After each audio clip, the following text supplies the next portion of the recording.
ont aussi les mêmes images. N'oubliez pas que la mission de la MONUSCO est encore à l'est du pays, à Goma. Début octobre, des milices patriotiques congolaises, les fameux Wazalendo, soutenus par votre armée, ont reconquis une partie du Massissi, notamment autour de Kichanga. Mais depuis, le M23 a repris le terrain perdu. Il menace à nouveau les localités, les villes de Saké et bien sûr de Goma. C'est donc un échec? Ils ne prendront pas Goma. Retenez-le, ils ne prendront pas Goma. Pourquoi? Mais parce qu'il y aura une réplique de notre part. Ils ne prendront pas. Mais là, quand même, il y a eu un échec, non? Oui, mais des Wazalendo, c'est normal. Qui sont les Wazalendo? Ce sont des patriotes, des civils au départ. Des gens qui ont décidé de défendre corps et âme les intérêts de leur communauté. Parce qu'en son temps, ils n'avaient pas confiance en l'armée.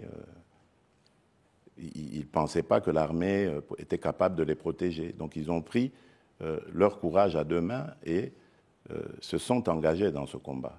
C'est même héroïque. Là où les FARDC peuvent les soutenir, s'ils sont dans leur giron, l'ordre est donné pour que celles-ci les soutiennent.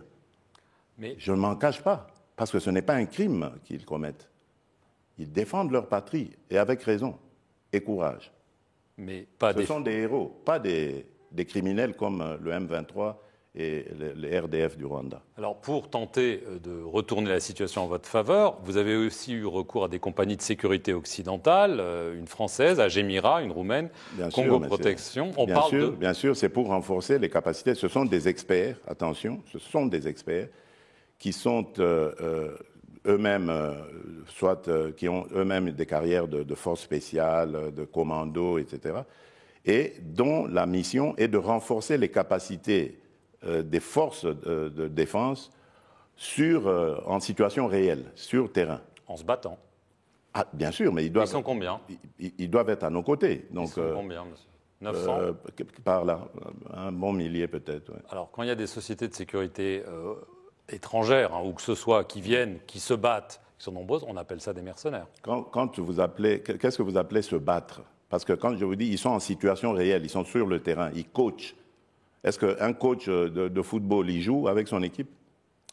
Et pourtant, il est sur le terrain, il voit ses joueurs jouer, il est là. Les joueurs sont là en train de jouer. Et lui, il coach. Ce sont des coachs, voilà. Pas des mercenaires. Mais non, ce ne sont pas des mercenaires. Ce ne sont pas des mercenaires. Vous avez aussi remis en état de marche une flotte d'avions et d'hélicoptères.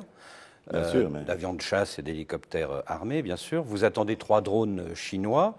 Est-ce que vous comptez sur ces nouveaux moyens, ces renforts vous êtes bien renseigné, vous. Pour peut-être obtenir une victoire de prestige avant le rendez-vous électoral du 20 décembre? D'abord, nous ne les attendons pas. Ils sont déjà là, les drones. Ils sont là depuis quelque temps. Des drones d'attaque, hein? Bien sûr, mais qu'est-ce qu'il y a de mal là? Est-ce que vous comptez sur ces nouveaux moyens pour avoir une victoire militaire de prestige avant le 20 décembre? Je crois que je vous ai dit, non, je ne joue pas avec ça. Moi, je ne fais pas de politique politicienne. Pas du tout. Moi, je défends les intérêts de mon pays et de mon peuple. Et je les défends avant, pendant ou après les élections. Je vous ai dit que pour Rutshuru, pour le Massissi, c'était mort pour les élections en ce moment. Je l'avale avec difficulté, mais je l'avale. Mais cela ne va pas nous pousser à baisser les bras. Donc l'urgence s'impose. Nos populations sont dans des conditions inacceptables, il faut les ramener chez elles. Et donc, même pendant le processus électoral, les efforts pour les ramener vont continuer.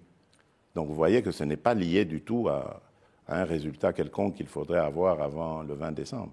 Monsieur le Président, merci de nous avoir reçus à Kinshasa. Et merci à vous de nous suivre sur nos 2 chaînes, France 24 et Radio France Internationale.